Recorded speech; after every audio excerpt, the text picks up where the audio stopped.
5 August Sheikh হাসিনার পতন এবং পালিয়ে যাওয়ার পর বাংলাদেশের সমাজে একটা আওয়াজ ওঠা শুরু হয়েছে, একটা প্রশ্ন অনেকে কেউ করতে শুরু করেছে, সেটা হলো বাংলাদেশ কি একটা মবের মুল্লুকে পরিণত হচ্ছে? শেখ হাসিনার সময় আমি অন্তত এটাকে মগের মুল্লুক বলতাম, এখন এটা মবের মুল্লুক কিনা। কারণ বিভিন্ন জায়গায় মব তৈরি হচ্ছে এবং তারা চাইলে যে কোনো কিছু করতে পারছে। In many of the cases অনেক ক্ষেত্রেই সরকার সেগুলো নিয়ে কোনো রকম কোনো বাধা দেয়নি। এই বাধা না দেওয়াটাই একটা এনকারেজ করার মতো ব্যাপার।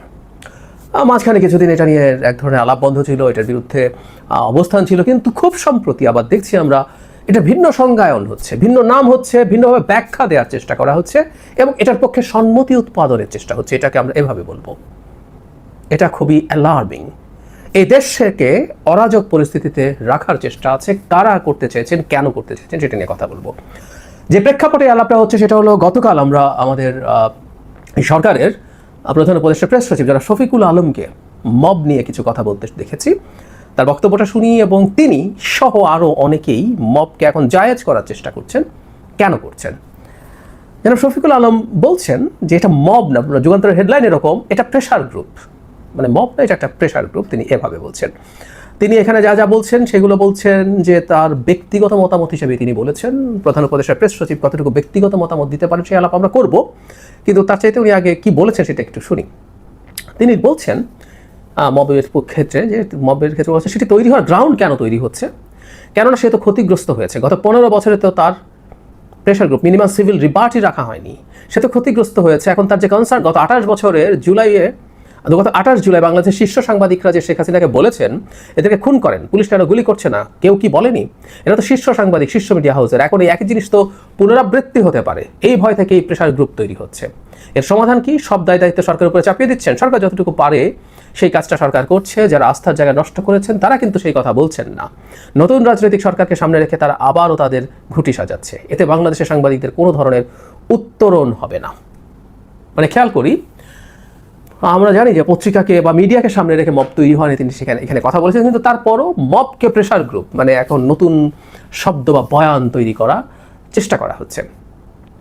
এটা ফ্যাক্ট। 5 আগস্টের পর শুধু মিডিয়াতে না, বিভিন্ন জায়গায় মানুষের মানে মব তৈরি হয়েছে এবং মানুষের মধ্যে ক্ষোভ আছে। এটা উনি মিডিয়ার কথা বলছেন, আরও বহু ইস্যুতে বহু মানুষের বহু রকম ক্ষোভ ছিল। কেউ কেউ বলার চেষ্টা করেছে এটা বিপ্লব। সো বিপ্লবোত্তর সময়ে এই ধরনের বিশৃঙ্খল অবস্থা, এই ধরনের সহিংসতা, যেটা জনগণের মুক্তির জন্য প্রয়োজনীয় সহিংসতা, ওটা যখন সোকল্ড বিপ্লব, আমি সোকল্ডই বলি, এটা বিপ্লব না। বহু বহু কথা বলেছি এটা নিয়ে। গণঅভ্যুত্থানের মধ্যেও সহিংসতার প্রয়োজন অনেক সময়ই হয়, এটা হয়েছে। এরপর 5 আগস্টের পর থেকে সেটাকে চালিয়ে যাওয়াটা খুবই ভয়ঙ্কর ব্যাপার। বাংলাদেশে 5 আগস্টের পর থেকে পুলিশ যখন খুব অ্যাক্টিভ ছিল না, তখন তাদের পক্ষে চাইলে অনেক কিছু নিয়ন্ত্রণ করার সুযোগ ছিল না। কিন্তু পরবর্তীতে সব কিছু ঠিকঠাক হয়ে যাওয়ার পরও এই মবকে নিয়ন্ত্রণ সরকার করেনি, করা যায়নি বলছি না, করেনি। সরকার পরিকল্পিতভাবে করেনি। বিশেষ করে যেটার সাথে ধর্মকে জড়িত করা হয়েছে, ধর্মের নাম নিয়ে তৌহিদি জনতা বলে সাইনবোর্ড নিয়ে যে কোনো কিছু করার এক ধরনের বৈধতা এই সমাজে ছিল সরকারের কারণে। এখানে জনাব শফিক বলছেন সব কিছু সরকারকে দিয়ে দিলে হবে না, আগে যারা করেছে তারা সামনের সরকারের সাথে অ্যালাইন্ড হয়ে এটা ওটা করার চেষ্টা করবে। ঠিক আছে। এবং মিডিয়াও, উনি মূলত মিডিয়া নিয়ে কথা বলেছেন, মিডিয়াও কোনোদিনও প্রতিবাদের ঊর্ধ্বে না, মিডিয়ার বিরুদ্ধে প্রতিবাদ হবে। মিডিয়া খুবই বাজে রোল শেখ হাসিনার সময় প্লে করেছে, এতে কোনো সন্দেহের কিছু নাই, এটাও ঠিক আছে। কিন্তু তার জন্য মব তৈরি হবে এবং মব গিয়ে একটা মিডিয়াকে হুমকে দিতে পারবে। অনেক মিডিয়ার নিচে, অনেক মিডিয়ার ভেতরে গিয়ে অনেক কিছু করা হয়েছে, সেই কাজটা করা। আমি এখন যদি মিডিয়ার প্রশ্নে যেহেতু আসলো, অনেক মিডিয়ার সাথে যোগাযোগ আছে, টকশো সূত্রে অনেক চ্যানেলে যাওয়া হয়। দীর্ঘদিন টকশো করার কারণে যেটা হয়েছে, এক ধরনের সম্পর্ক তৈরি হয়েছে। মিডিয়ার মানুষজনকে বলতে শুনেছি সরকারের সমস্যারই, সরকার এখন না ঝামেলা করছে। এখানেও জনাব শফিক দেখলাম সেটা বলেছেন, which is right I think. কিন্তু নতুন ধরনের সমস্যা আছে এবং টু সাম এক্সটেন্টের সমস্যা আরও বেশি হয়েছে এখন। মানে তারা কোনো একটা কিছু বলবেন, বলা নেই কাওয়া নেই, 5-10 জন লোক এসে একটা মব, মানে 10 জন এসে হয়তো যাতা কিছু করে ফেলতে পারেন, এই ভয়টা সবাই এখন আবার পাওয়া শুরু করেছেন।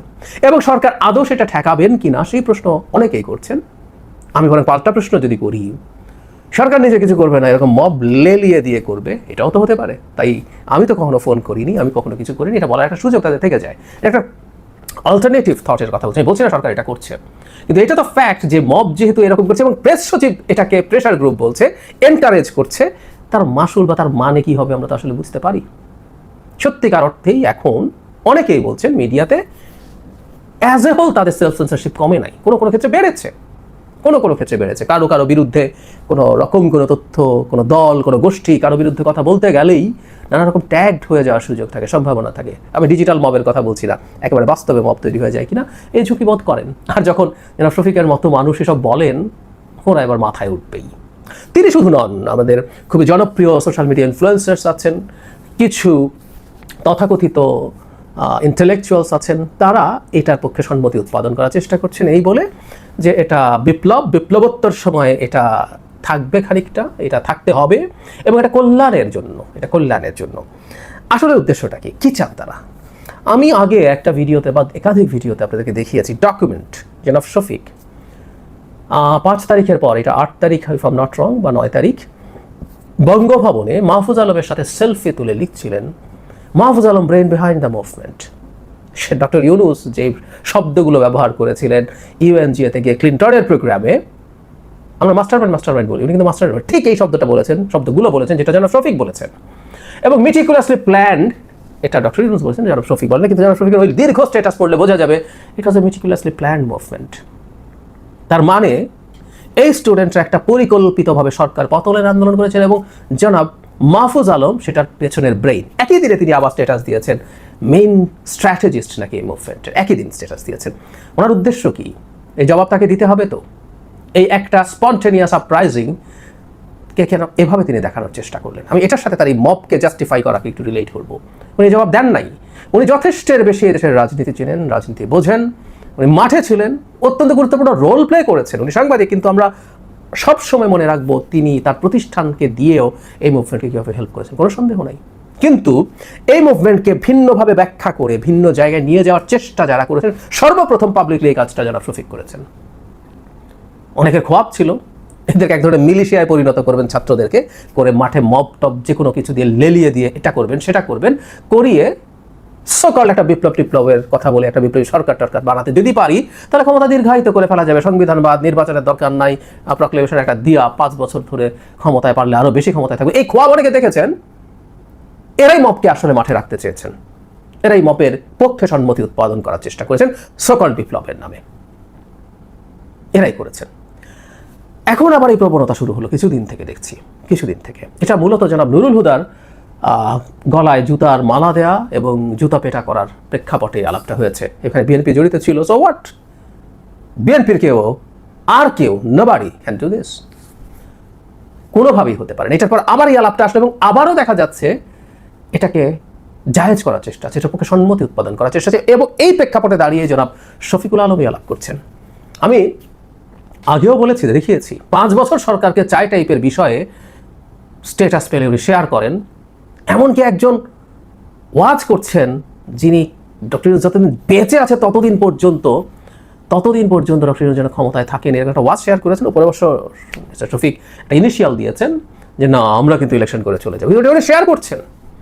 সো ওনার 5 বছরের খোয়াব কিন্তু দীর্ঘদিন থেকে ছিল, এটা ফর শিওর, এটা এখনও সম্ভবত আছে, খুবই আছে সম্ভবত। সে কারণেই আবার এই মবের পক্ষে সম্মতি, এখনও যদি মব তৈরি হয় সেটা মিডিয়া বা অন্য কোথাও আমরা বলতেই পারি এটা প্রেশার গ্রুপ, মব বলবেন না। এবং এই মব বলা হয় অনেকে মাইন্ড করেন, আমি দেখেছি। এই কাজটা করেছেন এবং তিনি সরকারের এত গুরুত্বপূর্ণ পদে থাকা একজন মানুষ হয়ে এই কাজটা করছেন। ভয়ঙ্কর ব্যাপার। মিডিয়া হোক বা অন্য কোনো প্রতিষ্ঠান হোক, আমি বলছি না মিডিয়ার স্খলন ছিল না। শফিক ভাই যেভাবে এই মিডিয়ার অবজার্ভ করেছেন for a long period, Sheikh হাসিনার সময় আমরা খুবই ক্লোজ অবজারভেন্ট ছিলাম, খুবই ক্লোজলি দেখেছি, বুঝেছি। এটা মিডিয়া বা আরো বহু কিছুর বিরুদ্ধে অভিযোগ হতে পারে। এটাকে মবের মূল্যক বানিয়ে যা তা করা হচ্ছে আসলে ওই এনার্কিটা তৈরি করা, ওই এনার্কি তৈরি করে ওই যে মাও জেদুম তার কালচারাল রেভলিউশনের সময় কতগুলো খুব ইয়াং স্কুলের পোলাপানকে, মানে খুবই নিচু ক্লাসে, একটু স্কুলের ছোট বাচ্চা, ছোট মানে আবার একটু উঁচু ক্লাসের, মানে তারা টিন বা আর্লি অ্যাডাল্ট, এই ধরনের রেড শার্ট বলে নামিয়ে দিয়েছিল, ওরা দাপিয়ে বেড়াচ্ছিল, ওকে মারে তাকে ধরে, যা ইচ্ছে তা করে। এরকম একটা কিছুর জন্যই কারো পরিকল্পনা আছে। এবং আমি সাম্প্রতিক সময়ে এই মব নিয়ে আলাপে আমি একটা জিনিস ধারণা করি, এই খোয়াব এখনো শেষ হয়নি। ফেব্রুয়ারিতে নির্বাচনের যে আলাপ আছে, সেই আলাপ ডক্টর ইউনূস যদি হোল হার্টেডলিও নিয়ে থাকেন, তিনি যদি চিন্তার বা চেষ্টার পার্ট নাও হয়ে থাকেন, একটা অংশের মধ্যে এই ঘটনাটা রয়েই গেছে। আমাদের সতর্ক থাকতে হবে, আমাদের খুবই সতর্ক থাকতে হবে।